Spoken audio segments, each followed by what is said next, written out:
And we are live. This is the Wrap It Up on Blast Raps post-game show. As always, my name is Sheldon Alexander, and thank you, Raptors fans, for tuning in once again.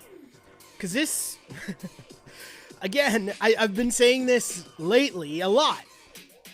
After a run of just very ugly games, there's at least been interesting games.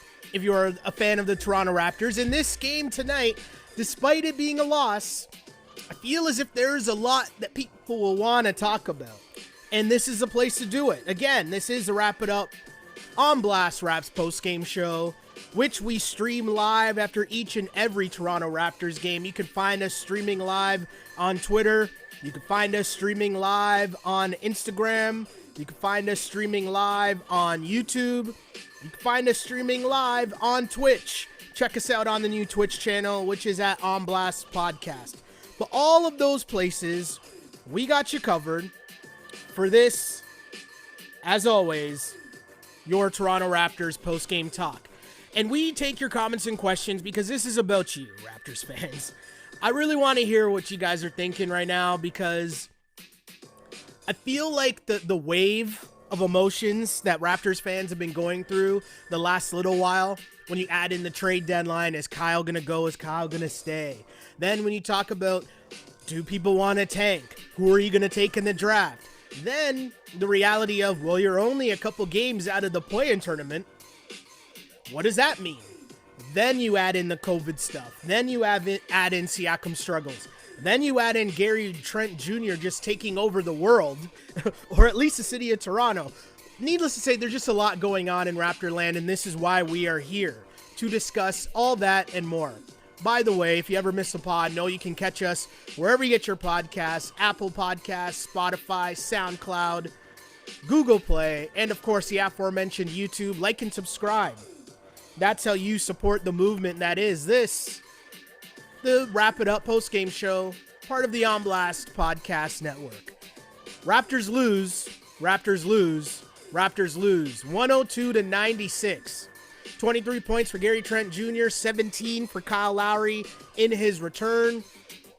That's not what people are talking about right now. And I mean, I'm going to get right to some comments here because the way how that game ended, we'll just jump right to the end because that's what I know everyone wants to talk about right now. And my Twitter mentions are lit up. The YouTube chat is lit up. And people want to talk about one man and one man only, Pascal Siakam. And it's very interesting because before this game started, I was having a conversation with a couple friends at work. And I was saying I found it so interesting what's going on right now in Raptorland. And what's going on in Raptorland is that the fan base, I think, is slowly turning on Pascal Siakam. And I'm not saying it's the entire fan base. I'm not saying that I am turning on Pascal Siakam. I'm saying the vibes that are out there. And this was before this game. So I'm going to go to some comments right now because we know what just happened, right? The Raptors had a chance to tie the game late. They get the steal. They get the turnover they need with just seconds left. Kyle Lowry dribbles the ball up the floor. Raptors on a fast break. He finds Pascal Siakam driving down the lane, and Siakam double dribbles, turns the ball over. Raptors lose. I'm going to start here and emphasize this point. Did the Raptors lose because of Pascal Siakam's turnover late? No, that's not why they lost. Did the Raptors lose because Pascal Siakam started off this game really poorly and struggled? No, I'm not going to say that's the whole reason why the Raptors lost.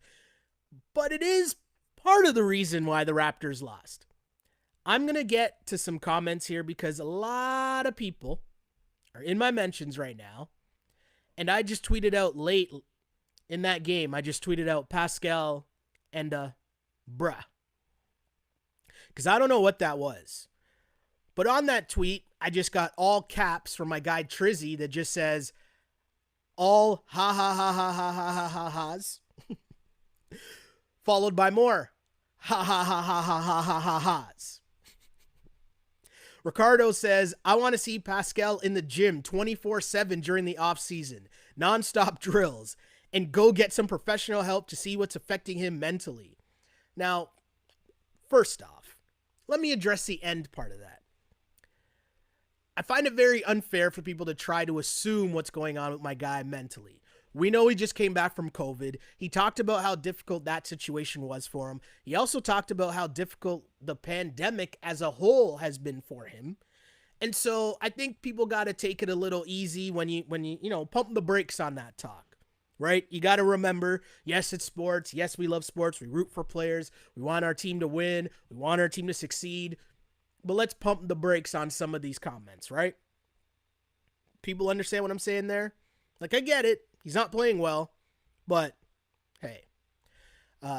Friends who are familiar with the On Blast network, Mr. Andrew Webster checks in and says, there is, in caps, no reason this team should be playing for anything besides a top 5 pick in the draft. Mr. Webster doing what he does best, trolling. And it's very easy for him to do that right now because his Sixers are playing well. More comments, though. Henson says, Pascal is all about the fade for Cade movement. As I go over to Instagram, Diaz says 30 mil for what? Another comment says Pascal Siakam. I don't even know. I'm trying to pronounce that. I'm reading all these comments to just emphasize this point. And I thought this before, like, it's on, we were talking about it earlier today before this game even started. I was saying, I think people are turning on Pascal, and nothing in this Knicks game did anything to help Pascal's cause here. And this is what I'm going to say, okay? This, and I alluded to this on last podcast as well. So it's funny we're here talking about the same thing, but it doesn't have to be someone else's team or Pascal's team. Pascal Siakam can still be a piece of whatever this team is going forward.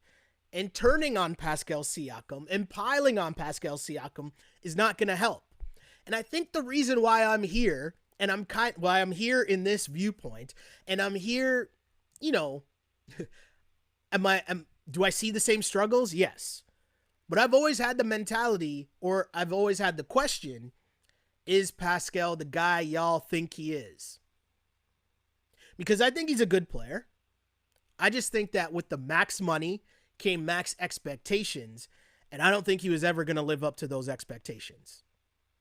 That just wasn't his game. It just wasn't what it was going to be.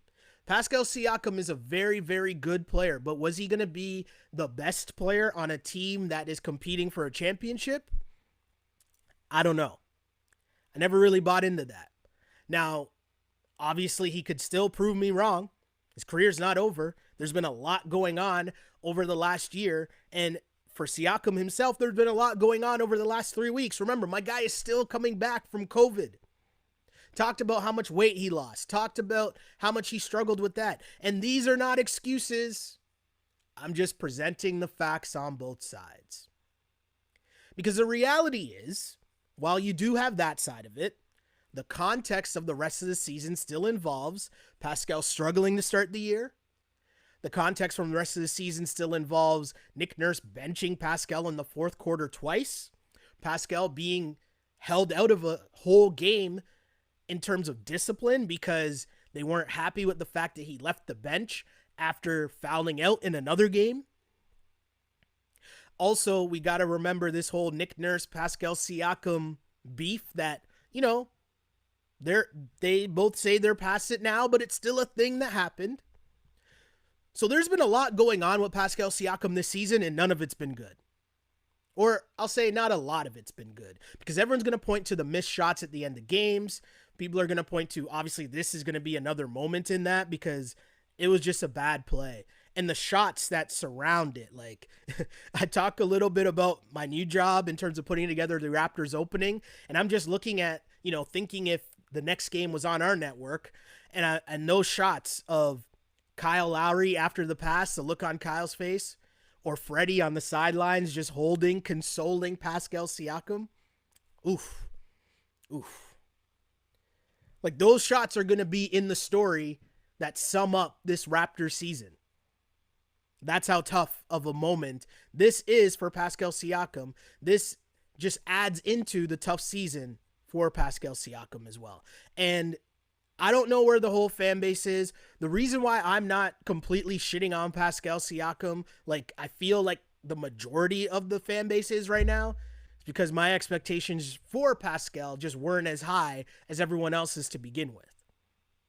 And again, we're talking about when you got the max bag and being the star player and being the number one. I never thought that. Now, just because you're not a number one doesn't mean that you're not a good player. Doesn't mean that you can't be a key piece to a championship team, right? So just think about the levels and the margins we're playing in right now. Nowhere am I saying Pascal Siakam is not good. Nowhere am I saying that the Raptors are screwed. I'm not saying that at all. Pascal Siakam is still a really, really good player. I just think there's a lot of reality checks that people are getting this season in terms of adjusting your expectations for what you think Pascal Siakam is or where he can lead this team. I'm just saying. But let's go through. Do we want to go through a little bit of the game, or do people want to just continue to crap on Pascal? Let me get to some comments, and then I'll go through a bit of the game here. Bob says Siakam carried the Knicks all game long. Interesting point there. I mean, he did start, 1 for 11, I think? Or 0 for 11 he might have started in this game. Came on in the second half, played a bit better late as the game progressed, but that final stat line of 5 of 18 for 16 points and 7 assists and 2 blocks. And this is after the Raps rested you the night before.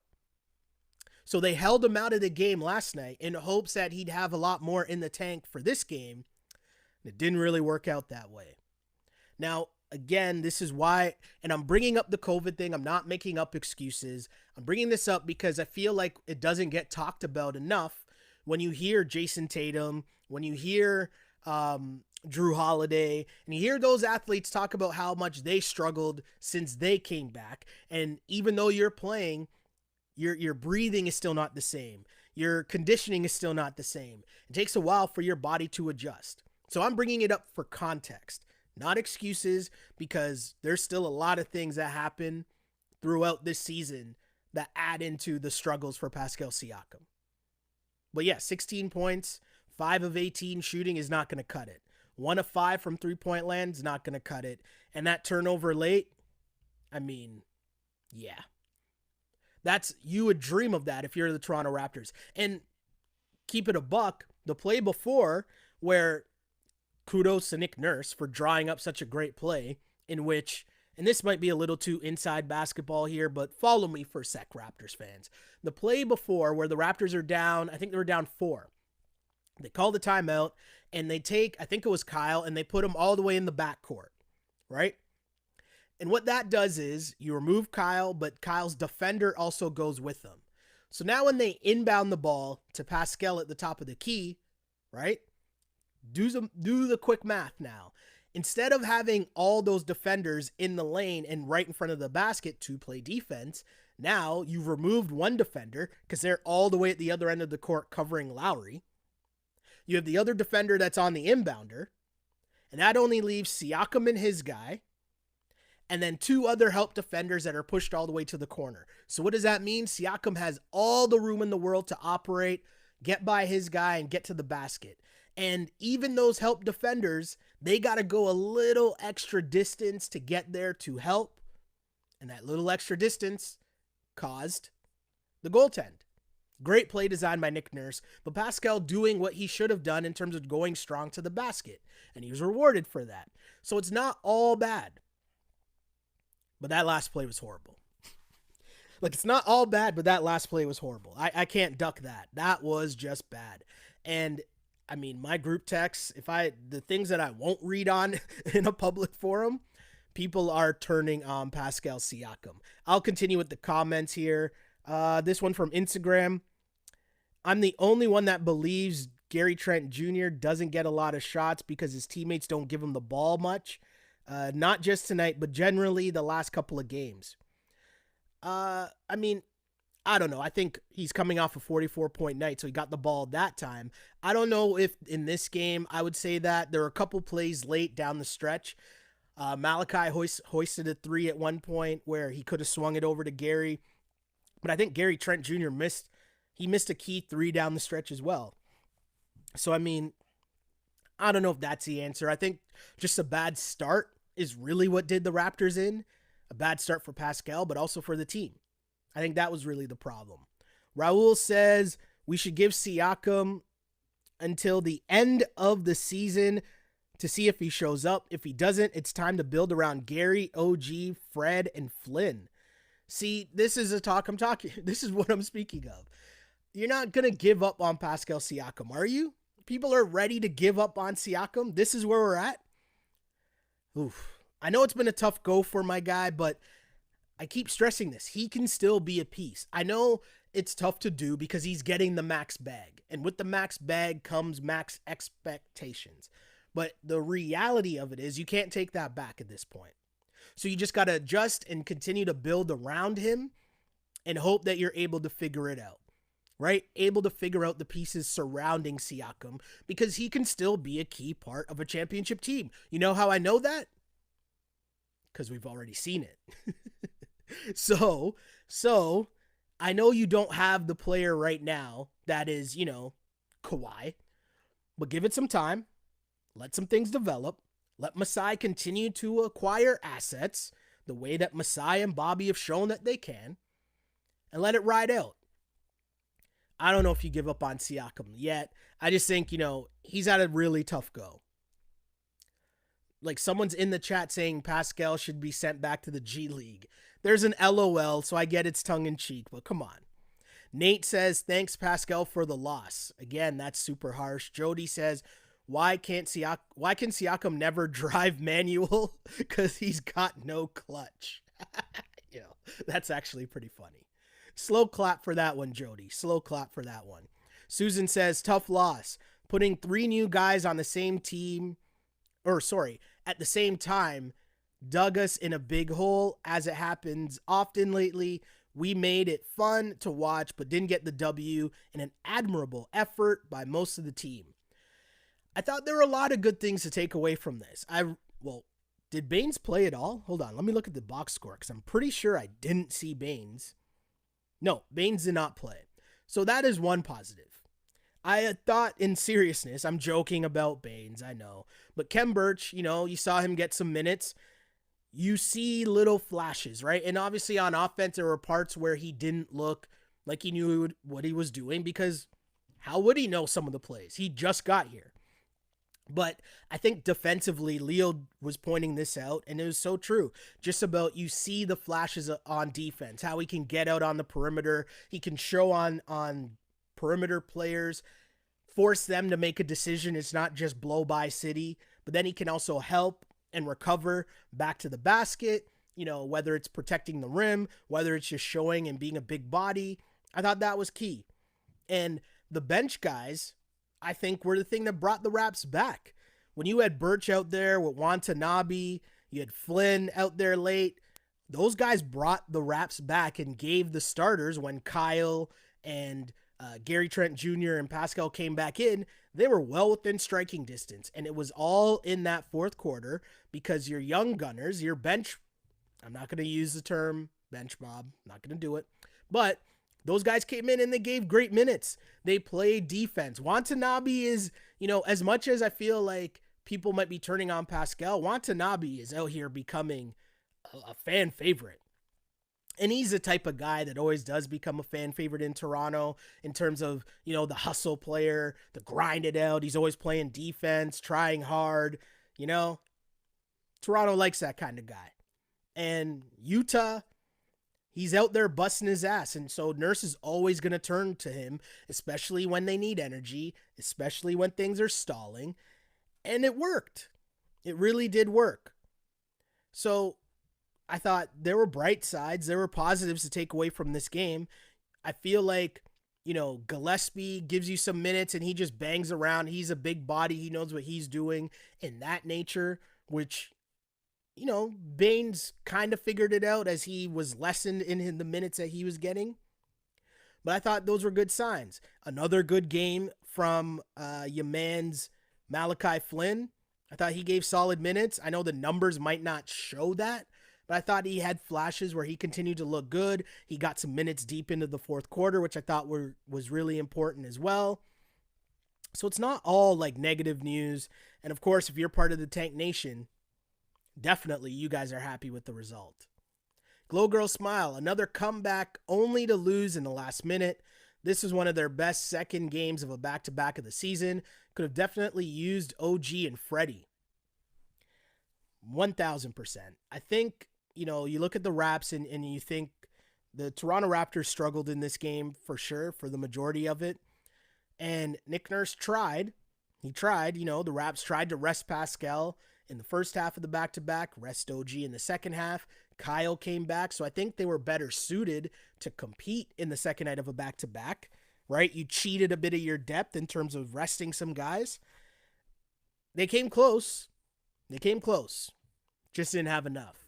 Aisha says there were these lineups in the game that got me thinking. Are we secretly tanking while talking about winning culture? So there were some very interesting lineups. And I mean, there was one at one point, I think it was like Gillespie was out there with Kem Birch and Malachi and Bembry. And it was just like, all right. And I think at this point, if you're Nick Nurse, we know the Baines experiment is over, right? You bring in two other big guys. You're not going to see much more of Aaron Baines. So you might as well throw them to the Wolves. Throw in Gillespie, throw in Kem Birch, let them cook. Kyle Lowry's just coming back after a long stint with injury. Freddie's still out, so you're going to see Malachi get some burn. And Gary Trent Jr. is still brand new. So you're going to have a lot of weird lineups. I don't know if, and maybe this is a bigger point about the whole tank thing. The Raptors, just by nature of having not a lot of depth, they might tank without trying to actually tank. Because they don't have a lot of depth. So once you get to your bench, once you're trying to spread things out, because this week goes back-to-back, you have a day off, then another back-to-back. I mean, that's a tough stretch. And so you're going to try to see how you can cheat some depth, give some guys some rest, give some guys a night off. And you're just seeing that once you get deeper and deeper into the bench, it's tough sledding.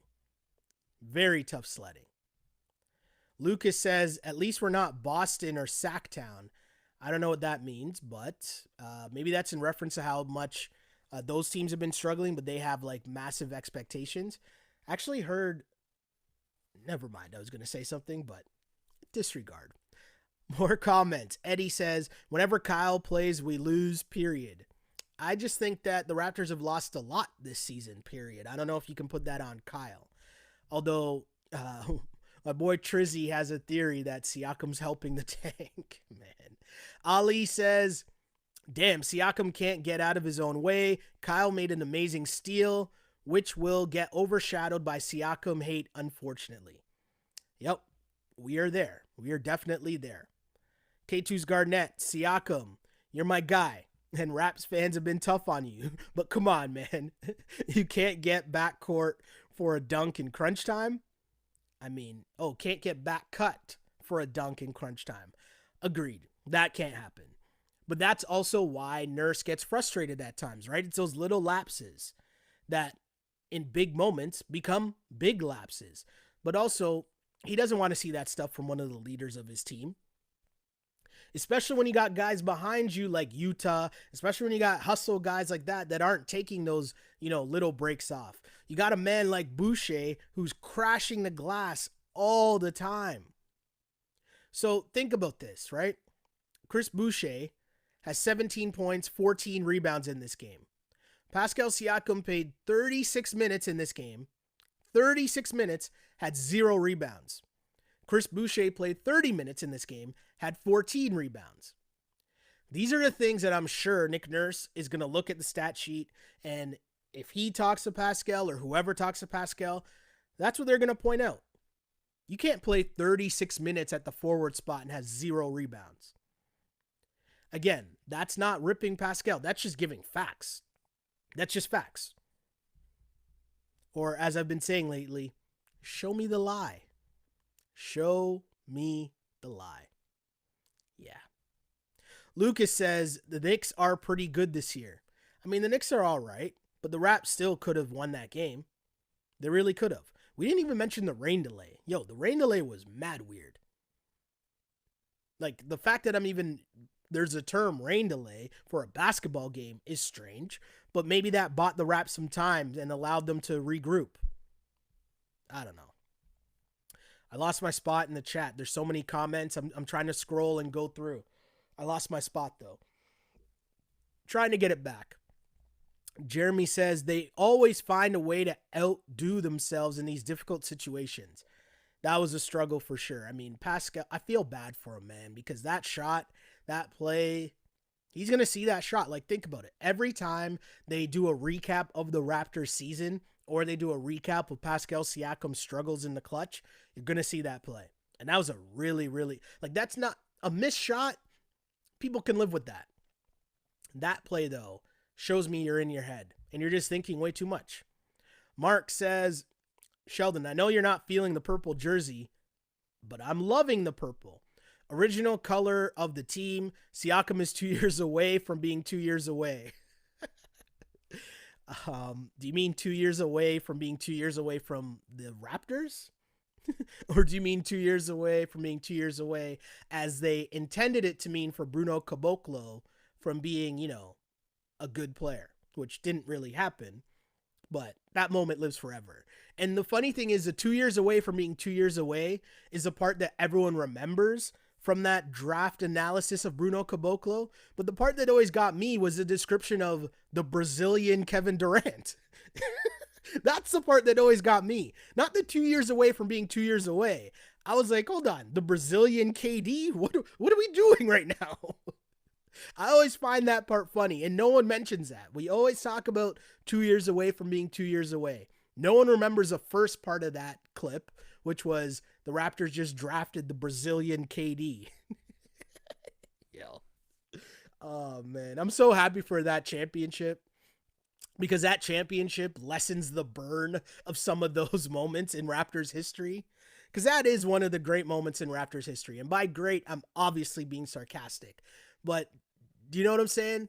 Now that the Raps won a chip, all those moments you look back on now and you find them funny. The Brazilian Kevin Durant. And he's 2 years away from being 2 years away. Man. Jordan says, double dribble, dude. That's it. It's over for Pascal. Come on, guys. It's not over for Pascal. Relax, relax, relax. Ali says, how did that Malachi 3 get reversed? Rarely do you see that, especially in the fourth. Tough break again. Yeah, that was a weird one.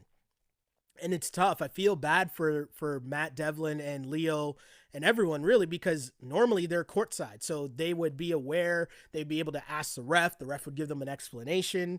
They would be, hand in hand. They'd be right there with the process as it was all happening. Instead, you're watching off a monitor. You come back from break and then you hear over the loudspeaker, they've taken away 3 points from the Raptors. And it's like, wait, what?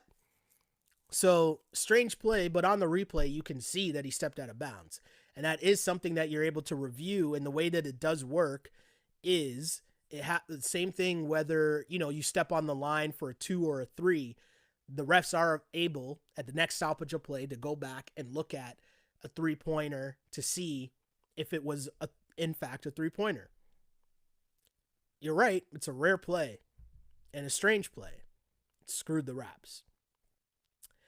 K2's Garnett. Fans are ungrateful, though, and always see the bad Siakam is going to be and the good, always see the bad Siakam and he's going to be good and we have a squad. I agree. Isaiah says he's not a max player. I mean, he's the Raptors max player as we speak, but I understand the point. It's funny, though, to go back. I was talking about this with Webby a while ago. The video, we did a video a couple times, which maybe I should repost, from when the Raptors signed Pascal to the max money. And that was a question. The video's titled, "Is Pascal Siakam a max player?" And I remember I said then I had to recalibrate just my thoughts on what a max player is, because at that point in time, they had to sign him. He and his agent had all the leverage in the world. You're coming off a championship. My guy played well in the championship. Kawhi was leaving. You have to still remember that vibe out there in terms of the Raptors didn't take care of DeMar. They traded DeMar and turned their back on one of their guys. Like, we all know that that's not the case and that's not what happened, but still, remember how bad that was in the 10 million interviews DeMar did just slandering Masai and the organization. So, like, you add all those things up on top of the fact that, if I'm not mistaken, Ben Simmons and Jamal Murray are also from that same draft class, and they got the max bag, and they didn't have the playoff success at the time and still don't. I mean, Jamal Murray had a big-time playoff last year in the bubble, but Pascal was out here balling in the finals. So, again, the Raps kind of had to give him that money. Now, in that video, and it's one thing I've had to, come to grips with, and I've repeated multiple times, but I had to really take a step back and think max player, like, I think KD, I think LeBron, I think Anthony Davis, and I get that. But the way that the salary cap works is every team has the ability to give out a max contract. And so it's not scaled against a player, it's scaled based on the team. Meaning that, if you're on Sacramento, your max player is going to be different than the Brooklyn Nets max player. That's just the nature of the cap. That's how it all works. I don't know, Raptors fans. It's going to be tough. It's going to be tough. But again, I just keep saying, adjust your expectations for what you think Pascal Siakam is. Because I had to do that. And I did that from the start of last season. So, yeah, tough going. Nate says, how the heck did Pascal not even get one rebound? That's very tough. And I don't have the question. I don't have the answer to that. That's a tough one. Lucas says, I don't think he's being used correctly. It's not his fault. He's relatively young in his basketball career. I can agree with that. Hold on. Does he say he thinks Pascal should start at the 5? I don't know about that, because you need rebounding. Pascal, the tough part is, I think when the Raps give Pascal the ball in ISO situations, I don't think that's his best skill set. I also don't think he should shoot that many threes. I understand if he's wide open and the ball gets swung to him and he's taking a 3, cool. I have no issues with those shots.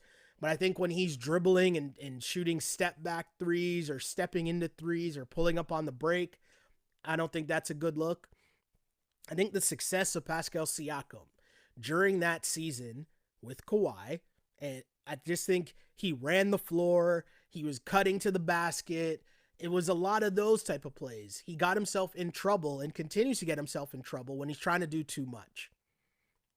And I get it. I get what happened. Kawhi left. He got a max contract, and everyone thought that 1 + 1 was going to equal 2 in terms of, oh, well, now Kawhi's gone, that's just going to be Pascal, and it doesn't really work like that.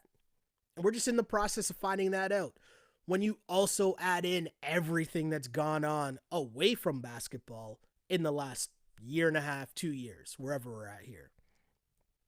I'll keep going, though. I know the pod will keep it going because there's enough comments here. People are fired up. It was an interesting game, lots of talking points, so I'll keep going with the comments. Ann says, Pascal needs a new trainer, someone who can help him with his confidence and strength. No. I'm not going to. Rico Hines is that dude. Rico Hines built Pascal's skill set. I think, the team needs to be recalibrated in terms of the depth chart. And I mean that from top to bottom. In terms of who gets the ball when, what's the pecking order, what's the hierarchy. I think everyone assumed that Pascal is the man, Pascal gets the most shots, Pascal gets the ball in crunch time, and I just don't think that's what's best for this Raptors team. Just my opinion. Again, that doesn't mean that he's a bad player, doesn't mean that he's not good, doesn't mean that he won't be and can't be a key contributor to this team if they are going to be great in the future again. I just don't think he's that dude that, you know, he's the guy, he's the man that's going to carry you places. I don't think that's it. What else do we got here? More comments. I'm skipping through. I'm trying to get some different peeps here. Katrina says, thanks for saying, let me read this. This has nothing to do with the game, but have you guys seen the protests in Montreal for the curfew? It's getting wild. I have not seen it, but yeah. I read that comment only because I started reading it and couldn't stop. I was already through and just continued it, but I haven't seen it. I hope everyone manages to stay safe. I'll say that much. More comments. It's an unfortunate end, but the game, an unfortunate end to the game, but a lot of positives to take. Utah being more aggressive, Malachi blossoming into a game manager before our eyes, Kem Birch minutes, Gary Trent Jr. taking over in the third. Yeah, I love the positive signs from Gary Trent, right? Gary Trent Jr. took over in that third quarter. I think he had 14 points, which kept the Raptors alive, kept them within striking distance. And I thought that was really key. I thought that was a good call. And, you know, I love his confidence because he didn't start off shooting the ball well, but it didn't matter. It didn't matter at all. Once he got his opportunity, he's confident that, you know, he'll get the ball again and the shot will go down eventually. Dub C, WC is the name, but I shorten that to Dub C because it makes me think of West Side Connection. But anyways, this comment says, Pascal needs to watch some KG tapes or even Bosch. He's a Sean Marion. First off, I'm not going to diss Sean Marion like that. I think Sean Marion was a solid player. But, I mean, hey, at the same time, Sean Marion having his own team, maybe Sean Marion is a pretty good example, actually. Because Sean Marion paired beside Amari Stoudemire and Steve Nash was great. He ran the floor, he shot open jumpers, but he was just super athletic, super bouncy, played great defense, but he also wasn't the man on his team. Interesting comparison. In terms of Chris Bosh, I find it funny because people who followed the Raptors way back when know that Chris Bosh's coach was Sam Mitchell, who I guess people watch now on TSN. But Sam Mitchell obviously was KG's OG in Minnesota. KG's rookie year, Sam Mitchell was his vet. And so very often, Sam Mitchell would reference KG to a young Chris Bosh and try to gas him up and put more beast in Chris Bosh. Gas him up to go to the basket and play hard. So I find that's a pretty interesting, comparison. Because one of the things Sam was always on Chris for, which would make sense for Pascal now too, is consistently driving to the basket and getting to the free throw line, which we've seen flashes of from Pascal, but probably not as much as Nick Nurse or the fan base would like to see. Jordan says, if we want to win, Pascal needs to not be a piece. Oof, I think that's kind of tough. That's a tough sell right there. I don't know if I could say that right now. I think he can be a piece. I just think, again, chill on your expectations for what you think Pascal Siakam can be. Whoa, these comments are filling up. And every time I start scrolling, I end up losing my spot. It's so funny how many comments there are right now. So I'll keep going and I'll try to get to them all. Let's keep this train going. Someone saying they trade Pascal for Zach LaVine straight up. I don't know if Chicago would do that. I don't know if the Raptors should do that. That's an interesting one. It's very interesting, actually, now that I think about it. But I don't know if Chicago would do that right now. Zach LaVine seems to be, at the peak of his powers right now. Siakam is not. So, again, I don't know if Chicago would do that right now. Where else are we here? Oh, Nate saying he's a good second or third option, just not a primary role. Interesting. What else do we got? Alan says, ooh, I'm not reading that one. Come on, guys. I'm not going to be out here talking about, anyways. Nate says, even DeRozan hit a game winner tonight. I can't lie. I did send that in the group text and just said, hey, maybe this guy could be our closer. Remember him? Let me switch over to YouTube or to Twitter. We got some comments in the Twitter stream. Matthew says Trent is the man. And then says the real ones, he says, nah, real ones ain't turning on Pascal. Interesting. My guy LT says Pascal saw Trent Jr. and he knew he couldn't pass it to him for another game winner. Yo, come on, man. Would have just, snapped himself out of existence. Yo, come on, man. Oh, man. LT, you got me there. Matthew asking, what about Bembry? Had 0 points. It's tough, right? The Raptors rotations, when everyone's in the game, in the lineup, it's tough for Bembry to see Bembry minutes, because they start to decline at a certain point. Just how Nurse wants to play them, right? Brenda says the bench bought the team back.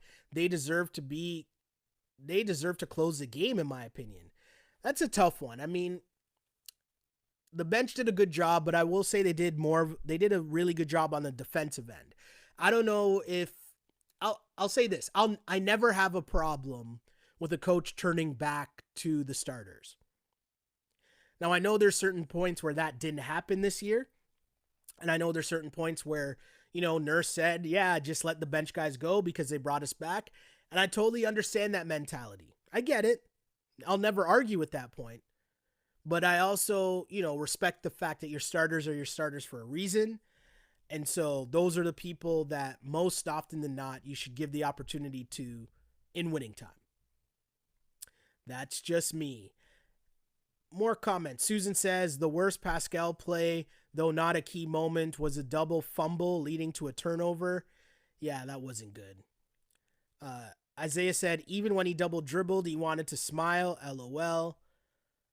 And says Pascal is still developing. We need to exercise some patience. I agree with that. Aisha says we all love Pascal. And also, he got to go back to, quote, before the bubble performance. We all know what he's capable of. Agreed. Jody says, I'm getting Bargnani vibes from Pascal post-Bosch era. Good player that we thought could be a first option, but not a leader and not one to elevate the team. I'm not going to put the Bargnani vibes on Pascal Siakam, but I will say this about Bargnani. I always think that the rest of the team, Bargnani could have been a piece. I firmly believe that. It just, he didn't really fit into the rest of the team properly. And by the time they figured out to just bring him off the bench and let him cook, it was too late. The fans were booing him every time he touched the ball. It was a wrap. So I'm just saying, don't do the same thing to Pascal. Let the man live. Give the man some time. Relax. So what? He's not a star player. You don't need him to be the star player right now because the rest of the team's still developing. The rest of the team's still coming along. That's all I'm saying. Another comment. Exposed for what y'all look... I don't even know what that says. Exposed for what? Y'all are dumb. Look at those two wide open looks he created that led to Flynn bricks. They were wide open. Yeah, there were a couple plays Siakam made late. I'm not going to say that Siakam, I'm not here slandering Siakam that much, man. Like, he's in a tough spot and he's not playing well for sure, but I'm not done with Siakam. I might be done with Siakam as people thinking of him being like the star max player, but it's just me. I also forgot the comment when I was going through comments earlier. I forgot about the one I saw that had it was from Jesus and Mero, or who was it? Was it Mero? Who was it? Who we know? Yeah, it was Mero. It was just all the LMAO, bro, what was that? With the crying, laughing emoji after Pascal turned the ball over. Oof. Owen says, which one do you think will happen first? The Leafs breaking their Stanley Cup drought or Pascal making a game-winning / tying shot? Yo. As a Toronto fan, that hurts my feelings, man. Come on. Yo, come on, man. He didn't have to do that. That hurt my feelings. Really, really did, man. Cut to the core. Leafs trying to make some moves. Leafs are trying to get there. Leafs are trying to get there. Glow Girl Smile points out Pascal also lost a lot of weight, which is true, which is very true. And again, this is context. Context doesn't necessarily have to mean excuses, people. We're allowed to have conversations. We're allowed to present all sides of an argument or all sides of a conversation, because it doesn't have to be an argument, right? Ali says, I don't even start Pascal I don't even want to start. Pascal is a far cry from Bargnani. Isaiah says, he said Bargnani vibes, not a clone. I mean, fair. Is that the levels? The difference between Bargnani vibes and being a Bargnani clone? I guess I got to look up that definition. Another comment says, this is Trent and Fred VanVleet's team. Siakam ain't built like that. Oof. I feel like that sums up a lot of people's mentalities. I mean, I will say it's a different kind of dude. It's a different kind of player, as we've seen. But, oof, that's a tough one. Let's see. The goaltend was also a foul, but whatever. You can't tell me the player knows. The refs are going to screw them. Sanjay says, New York Knicks might make the playoffs. This is truly a weird season. That part is definitely true. Oh, Ali is clarifying. He says, not even vibes. Pascal can play defense and is a champion. I think people forget how bad Bargs was. People are so reactionary. It was a bad play for sure, but Bargs was constant mistakes. Yeah, I'm not bringing the Bargs vibes. I'm not. Aisha brings up the best point of them all. Let's sign Masai first. Right? Let's get that going. I totally agree. Totally agree. Ooh, I don't know about this one. Susan says, Pascal used to be like Utah and see how much he improved. The future is bright. I get what she's saying. Don't think of it as, saying Pascal and Utah are the same dude. I think used like Utah is used in terms of, remember, Pascal was an energy guy off the bench. Hustling, playing defense, cutting to the basket, shooting the wide open. Well, actually, no, he didn't shoot the three early on. It's a very good point. You got to give these things time. So as much time as it took Pascal to develop into one of your main guys, you never know. It might take him some more time to develop into the guy. It just, will people be patient enough? I don't know.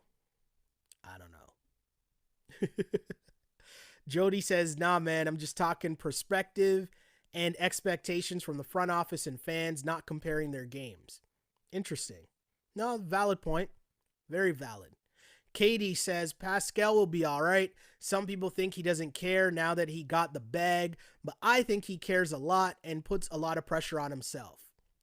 I would agree with that. Obviously, he still cares. I think there is a lot of, with the bag came a lot of expectations and a lot of pressure to live up to that. And that's where you get the added context of just his rise to where he is now. All these things came quickly to him.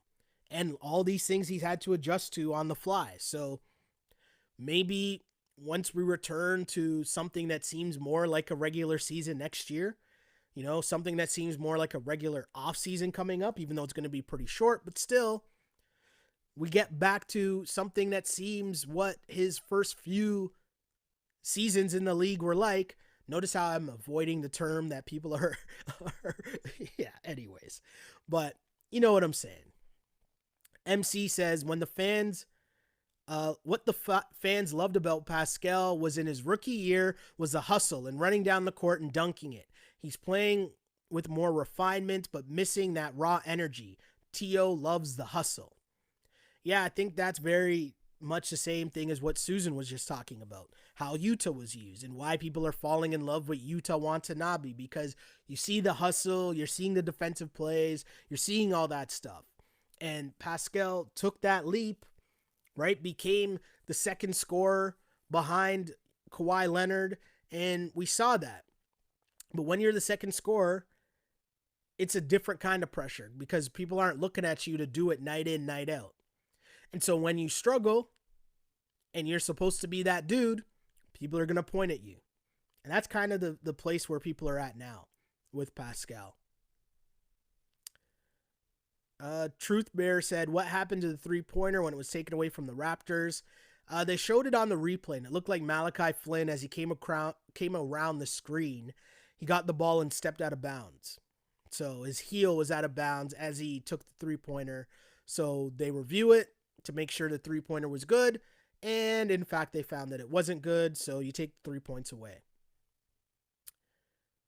Herman says, Siakam needs to sit out the next game. Seriously, let's relax.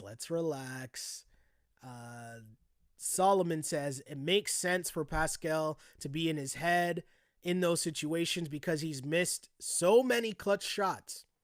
This doesn't mean he can't overcome this. Think of the narrative about Lowry in the playoffs. It's a very good point. Take a step back and remember some perspective, right? Jody, on the bright side, I do like seeing the flashes of potential from Flynn, Watanabe, and the new bigs. Also, of course, Trent, who I think is just more offensively sound. I can agree with that. Can definitely agree with that.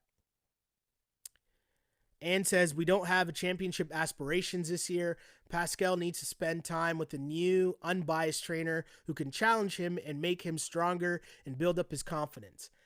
Honestly, what I think is, it's just been a year of chaos. When you add in, pre-bubble, then you go into the bubble, the whole world shuts down, then you enter the bubble, then you have the very short off season, then you have this condensed schedule, then he gets COVID. There's a lot of things going on, and not excuses, just context. And when you add all those things up and add them to, the replays that we'll see of him missing all those game-tying shots, he struggled to start this season, like, really badly. Then you add in tonight's game. It's just not a good look, and there's a lot going on for Pascal Siakam that I know a lot of people are struggling with, and they want to blame him because they want answers, and he's the one that makes the big money. I get it. I understand all that. But just know that just because he's not the man doesn't mean that he can't still be a key piece to this team going forward. I know you want it to be more because he makes $30 million a year. I get that, and I understand that. But maybe you have to look past that if we're going to be realistic going forward. MC says, Sheldon, you are always great at keeping it 100. In our championship year, you kept reminding us to enjoy the ride. I appreciate the comment. And it was funny. I was talking about this very recently about how the championship year, and the reason why I was saying enjoy the ride was because, obviously we all knew what the situation was, didn't know how long Kawhi was going to be in a Raptors uniform. The Raptors had legit championship expectations, and I just didn't know how long it would last for, but also I watched a lot of bad years of the Toronto Raptors. For my job, like, I've worked in the sports industry for, since LeBron's rookie year. I think I was doing court cuts at the Score. So, like, it's been a long, long time. So I've seen a lot of bad Raptors teams. So that was the whole thing about enjoy the ride. And, the championship seat was so much sweeter when you enjoyed the ride. And so now on the other side of it, when it's time to retool, it's time to rebuild, you got to remain and keep that same perspective of, it's a process. It's definitely a process. Dub C says, was it Rico Hines? Oh, I didn't know that. Yeah, Rico Hines was his trainer that Siakam was working with. But I wonder how much that changes now, because I'm pretty sure Rico Hines is an assistant coach with the Kings. Do I have that right? I think so.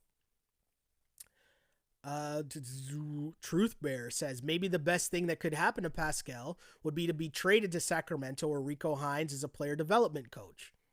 Oof. Yeah. Now we're talking about trading Siakam. Yo, Raptor fans. Jody says, how about we use Pascal the way we used Bosch? CB didn't dominate the ball, but was a great power forward. It's interesting. Ishmael says Bosch was more clutch, especially in Miami. Oof. Yeah. I mean, Bosh, we forget now, but Bosh put in work for the Raptors. I think the problem with Chris Bosh was just the rest of the team wasn't good enough for Chris Bosh, right? Like, he didn't have enough help around him. But Chris Bosh put in work. He had years where he was averaging 20 and 10, right? Like, Chris Bosh had like sniffs of an MVP conversation for like half a season. Think about what I just said. Sniffs of an MVP conversation for half a season. Man, when you talk about the pre-championship Raptors, man, that's why I was saying enjoy the ride. That's exactly why. Because those are the things we had to hold on to. Man. Pascal could have been what Aaron Gordon is for Denver right now. I guess too much pressure for him. Sometimes the pieces, you just got to recalibrate the pieces and figure things out because, you know, just how all these pieces are going to fit going forward. But I think at this point, it's just got to be about accumulating assets. That's it. That's it. Another comment here on Instagram says, I don't want to hear anyone compare Siakam to Jason Tatum ever again. Yeah, I think that conversation was over from like last year's playoffs. No? I think so. I don't know. I thought that. A lot of Leafs talk, breaking the Stanley Cup drought. I don't know how that entered the chat, but sure. Someone saying Kawhi deserved his jersey retired by the Raps and Spurs. Sure, no arguments from me there.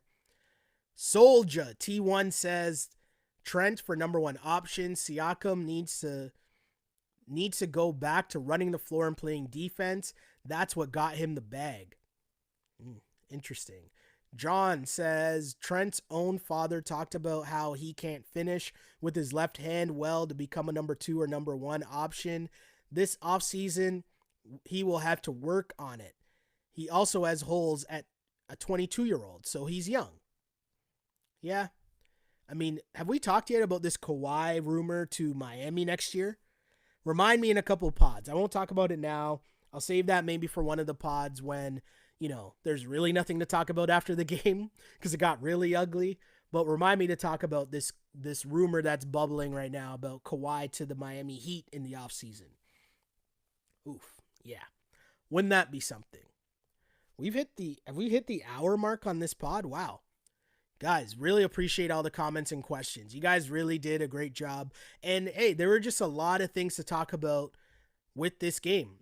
I mean, the Raptors lose 102-96 to the New York Knicks. We didn't even mention RJ Barrett, who I thought played really well and had a really, really, really big shot down the stretch that he hit that almost iced the game for the for the Knicks. But at the end of the day, I mean, the Raptors were oh so close. They had a chance, but they just couldn't pull it out. And everyone wanted to talk about Pascal Siakam because Pascal Siakam, after sitting out the first half of a back-to-back, was ready, and he was in the starting lineup for the second night of a back-to-back, but it did not go well. He started off slow in the first half, and he finished off slow. In the middle wasn't too bad. What everyone is going to remember is the play late in the game, Raptors down by 2, Kyle Lowry gets a steal, leads a fast break, finds Pascal Siakam, who double dribbles, turns the ball over, and the Raptors lose. Siakam finishes with 16 points on 5 of 18 shooting in this game, played 36 minutes and had 0 rebounds. Raptors fans are fired up. But all I'm saying, Raptors fans, the last message I will leave you with on Pascal after this game is you just need to adjust your expectations. I understand he got the bag. I understand he makes the max. But that's just what happened at the time. Now, the situation the Raps are currently in, you got to adjust your expectations from what you want from Pascal Siakam. Does he have to play better? Yes, definitely. But if you're expecting my guy to be dropping 25 a night, you might need to change those expectations. If you're expecting him to be the crunch time scorer and him to get the buckets late, you might need to adjust those expectations. But it's not all bad news, especially if you are someone that lives for Tank Nation, as the Raptors fall 102-96 to the New York Knicks. On the plus side, You had Chris Boucher, who finished with 17 points and 14 rebounds. Kyle Lowry returned to the lineup. He had 19 points, 7 rebounds, and 6 assists. Gary Trent Jr., your favorite Raptor, leading the way once again for the Raps with 23 points. And on the flip side, Julius Randle with the game-high 26. Raptors fall on the second night of a back-to-back as they now fall to 1-11 on the season on the second night of a back-to-back. Been saying it all year. It's the biggest sign of a lack of depth. You lose a lot of games on the road. You lose the second night of back-to-backs because you lack depth. Raptors also had 17 turnovers, which led to 25 points. That's tough. They're right there, but couldn't get it done. We will be back for the next game, as we always are, right here on the Wrap It Up podcast, the only live and interactive Toronto Raptors post-game show there is. You can find us streaming live after each and every game on Twitter at Shell Alexander, on YouTube at Sheldon Alexander. Same thing for Instagram, and on Twitch, you can find us on Blast Podcast. Like and subscribe, tell your friends. If you're a Raptor fan, you probably should enjoy this pod. If you're a real Raptor fan, if you're a diehard Raptor fan, that's who we do this podcast for. And if you ever miss a pod live, don't worry, we got you covered on Apple Podcasts, Spotify, SoundCloud, and the aforementioned YouTube. The YouTube chat, that's where this podcast lives. That's where the diehard fans are. And I urge you to like and subscribe on YouTube, because what happens there is every time I go live, if you're subscribed, you get a notification that the show's starting. Also on YouTube, mostly with these smart TVs, now with your smartphones, you can cast it right to your TV. You can watch us on your TV. So hey, we got options. Either way, however you choose to watch us, we appreciate that. And we thank you to everyone who tunes in to this, the Wrap It Up podcast, part of the On Blast Podcast Network. And as I always say, I used to pray for times like this to rhyme like this. This is the Wrap It Up On Blast Raps post-game show, as always, unpolished and unapologetic. Until next time, see ya.